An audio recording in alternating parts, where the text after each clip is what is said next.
Shocking 300 million stolen from the Department of Public Works and Infrastructure.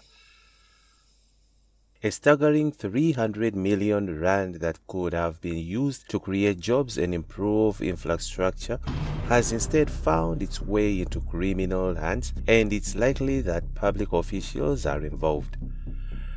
This revelation was announced by South Africa's newly appointed Minister of Public Works and Infrastructure DPWI, Dean MacPherson, on Wednesday.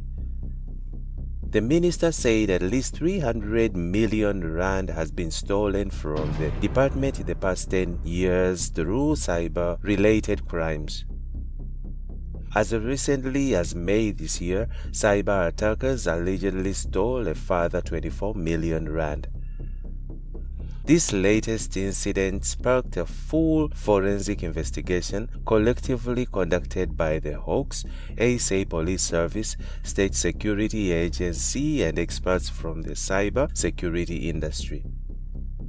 According to the DPWI, the crimes came to light when Minister MacPherson and Deputy Minister Kalala conducted detailed assessments of the work conducted by the department and its local branches.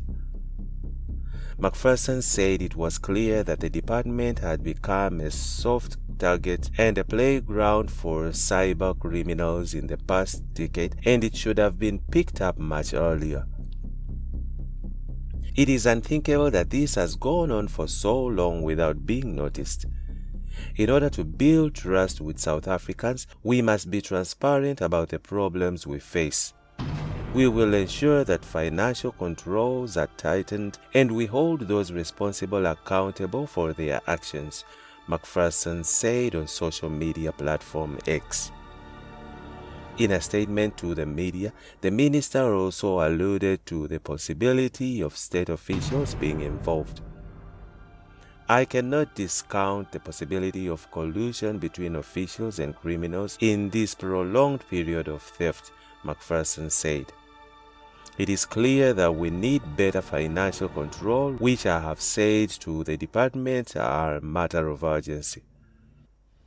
MacPherson was appointed as Minister of Public Works and Infrastructure in July 2024, following the establishment of South Africa's Government of National Unity (GNU). He is a member of the Democratic Alliance DA and has served as the party's provincial chairperson in KwaZulu-Natal. Meanwhile, newly appointed Finance MMC throws millions into fixing potholes roads in Ekurhuleni. About 475 million rand have been allocated for road repair and maintenance in Ekurhuleni Metropolitan as newly appointed MMC for Finance Jongizizwe Zabati pledged to deliver proper services to the residents.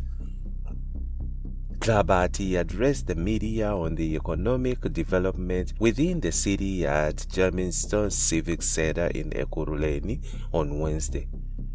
Zabati was sworn in as an MMC on Tuesday. He replaced the EFF provincial chairperson Kululeko Dunga, who was abruptly removed from the position. According to Ekurhuleni Mayor Nkosipindiele Xhakaza, Dunga was fired because he did not pitch for work at times. Also, the mismanagement of the funds was an issue in the mix. Zabati has told the media that his presence will be felt. He also has assured the city residents that he would deliver services to the people. He said they had budgeted 60.07 billion rand for the period of 2024 and 2025. This is an increase from 55.08 billion rand in the revised budget from 2023-2024. This includes significant investments in infrastructure, social services, and community development. Water and sanitation, human settlements, tariff adjustment, revenue enhancement, and energy infrastructure were also some of the key factors that he promised to tackle.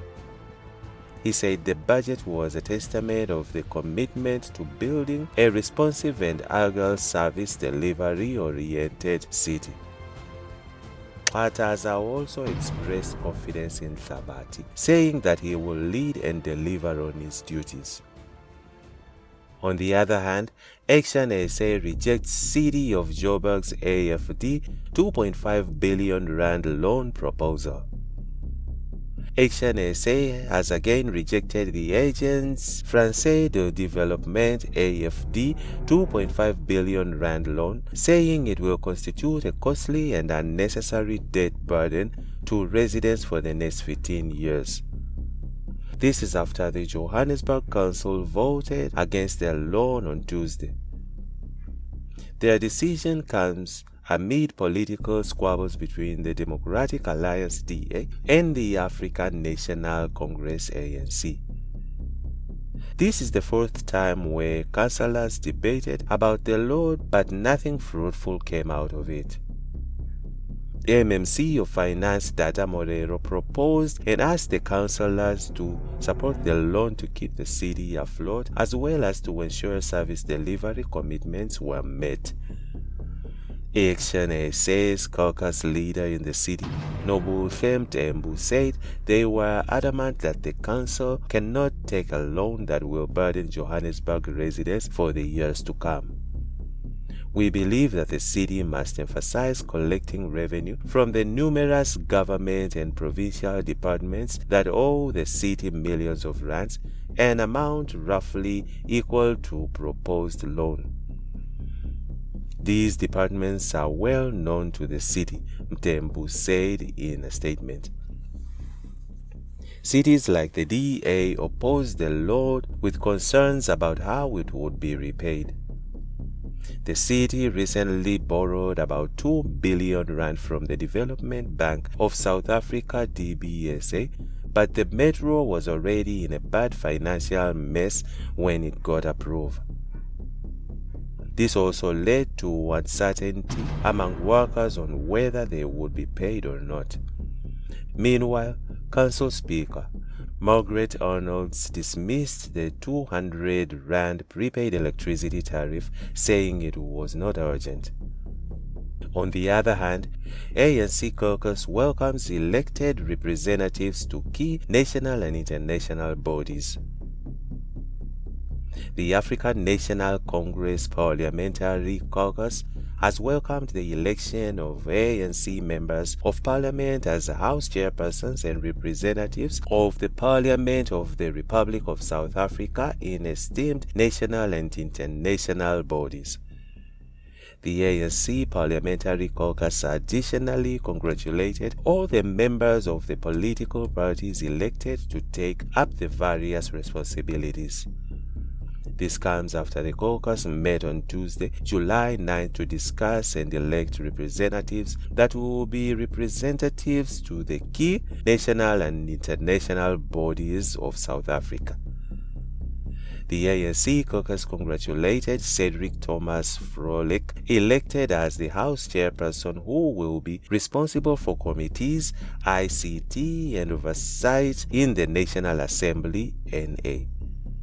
The ANC said they are proud of the election of Becky Radebe, elected as House chairperson, who will be responsible for the international relations and members' affairs in the National Council of Provinces, NCOP. Moreover, the caucus also congratulated Kolobe Regina Molokome, who was elected as the programming whip in the NCOP. The National Assembly also elected members to represent Parliament in the Pan-African Parliament, designated representatives of Parliament to the Southern African Development Community Parliamentary Forum, and members who will serve in the Judicial Services Commission, said the Parliamentary Caucus. The ANC MPs elected to the Pan-African Parliament include Mdumiseni Ntuli and Rifilwe Mtweni Tsipane, while the ANC MPs designated to the SADC-PEF include Speaker of the National Assembly Toko Didiza, Sylvia Lucas, and Kenneth Moemang. In addition, the ANC MPs designated to the JSC were Molapi Soviet, Lekhanyane, and Fasiha Hassan. The ANC celebrated and congratulates all these members who were nominated and duly elected to serve the people of South Africa in these critical offices. We look forward to the outcomes of the outgoing process of electing committee chairpersons in the NA, it said. According to the Parliamentary Caucus, the processes that was undertaken by Parliament on Tuesday signifies an essential step in the functioning of the legislature as they kickstart the business of the 7th Democratic Parliament. We believe that all the elected members of Parliament will serve the people of South Africa and the African continent with dedication and humility, said the ANC Parliamentary Caucus. And that's it from Injibs Network. Stay tuned to our celebrity and gossip news.